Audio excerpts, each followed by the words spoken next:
mevrouw Ramgoolam, u bent hier omdat uw dochtertje is overleden na fouten van het ziekenhuis. Wanneer is deze foto gemaakt?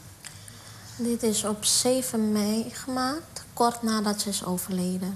Vooraf de hele bevalling hebben wij duidelijke afspraken gemaakt hoe de bevalling zou moeten verlopen. Wij waren als de dood voordat de vorige snee, mijn zoontje, die is door een keizersnee geboren. En we waren als de dood voordat dat de snee open zou scheuren. Dus mijn vrouw met de gynaecoloog goede afspraken gemaakt hoe we dit kunnen voorkomen. Concreet waren de afspraken 3 uur proberen normale bevalling teweeg te brengen. Lukt het niet, dan een keizersnee. Ik kwam op 4 mei begonnen de weeën spontaan. Toen was onze eigen gynaecoloog was wel in het ziekenhuis, maar niet op de afdeling. Van de verloskundige krijgen wij te horen. Zij zal precies hetzelfde zeggen als ik nu. Ga maar naar huis toe. We zijn in de nacht op maandag op dinsdag zijn we weer teruggegaan. Omdat de weeën heftiger werden. Je wordt aan eerste instantie aan je lot overgelaten. Wij kwamen daar om 7 uur en pas om 10:30 kregen wij de verloskundige te zien. Krijgen wij te horen van, ja, het gaat hartstikke goed. Het zijn al 4 centimeters. En we gaan het gewoon proberen op een normale manier. En dan leg je ze weer uit van, het probleem is dat ik niet vlot kan ontsluiten.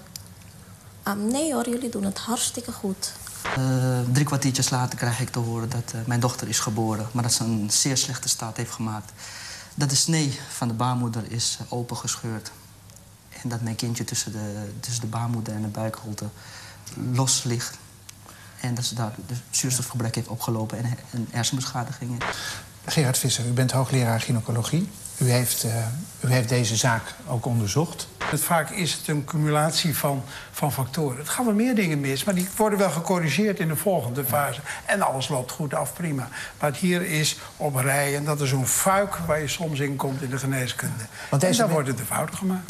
De kans om te overlijden tijdens een bevalling ontzettend laag is in ons land. En hij is 's avonds en 's nachts is hij hoger. En dat is 25% hoger. Interessant is de vraag waarom het hoger is. Namelijk omdat de specialist naar huis is. Om 6 uur. En in één keer moet daar een bewustwording komen. En dat is een proces. Je zegt, ja, dit is een 24-uurs vak. Maar waarom dus daar horen 24 uur per dag. Hoort daar een gynaecoloog aan te... Ja, maar mijn dochter is overleden. En dat heeft te maken met de arrogantie, met de koppigheid van de gynaecoloog. Willen zij weten, het opschrijven van afspraken, eigen koers varen. Ik noem dat verwijtbaar handelen. En ik vind dat daar een straf bij hoort. Meneer Van Gennep, u bent directeur van de reclassering en u heeft voorgesteld dat hooligans een enkelband gaan dragen om te voorkomen dat ze weer in de fout gaan. Ik krijg zo'n ding om mijn enkel.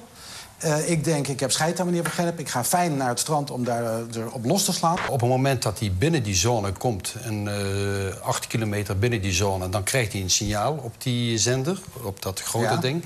Plus een tekst van ga terug. Maar er ontploft niks.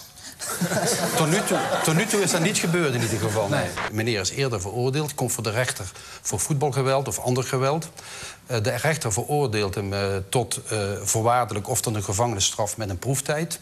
Bij die proeftijd horen bijzondere voorwaarden, namelijk dat je niet in een bepaald gebied mag komen of gebieden mag komen. En dat dat gecontroleerd gaat worden door die enkelband, gekoppeld aan in die periode je onder behandeling laten stellen. Dus het is een soort onderdeel van de straf. Ik heb alleen in mijn hoofd dat iemand gaat met een enkelband naar een feest. Daar zijn 2500 mensen. Hij is de enige die er is, loopt daar rond. En de politie moet hem dan echt gaan opsporen. Die man gaat rennen door het publiek. Nee, het systeem wordt natuurlijk wel zo slim ingeregeld dat er tijd genoeg is tussen het feit dat hij in een gebied ingaat waar hij niet mag komen en op plaats van bestemming komt, zodat er op tijd een politie aanwezig is. Je bent aan je stembanden geholpen. Ja. Je mag eigenlijk, hoe lang mag je praten, zei je? Ik mag nu een half uurtje per uur praten en dan een half uurtje stil. Die zijn niet van mij. Want jij wilde jouw stembanden niet laten zien? Nou, zoals je kunt begrijpen is het redelijk intiem. De